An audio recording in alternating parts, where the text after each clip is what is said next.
মনোনয়ন ঘোষণার পর বিভিন্ন জেলায় বিএনপির নেতাকর্মীদের উচ্ছ্বাস।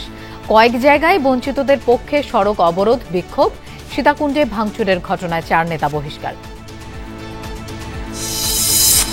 কিছুদিনের মধ্যেই দলীয় প্রার্থী ঘোষণা করা হবে, দেশে ফিরে জানালেন জামায়াতে আমির। রাজনৈতিক মতভেদ কাটাতে আলোচনায় প্রস্তুত দল। রাজনৈতিক দলগুলা বসে যদি একটা কনসেনসাসে পৌঁছতে পারে, সরকারের জন্য এটা ভালো। আসুন আমরা খোলামেলা আলোচনা করে আমরা সমাধানে পৌঁছি। জোট করলেও দলীয় প্রতীকেই ভোটের বিধান বহাল। সুষ্ঠু ভোটের স্বার্থে নমনীয় হতে পারে সরকার, বললেন নির্বাচন বিশেষজ্ঞরা। তত্ত্বাবধায়ক সরকার পুনর্বহালে আবেদনের 7ম দিনের শুনানি শেষ। চতুর্দশ নির্বাচন থেকে কার্যকরের পক্ষে বিএনপি। বিশ্ববাজারে গমের দাম কমলেও দেশে আটার দর ঊর্ধ্বমুখী। বিপাকে ভোক্তারা। ডলারের বাজারে অস্থিতিশীলতার অজুহাত ব্যবসায়ীদের।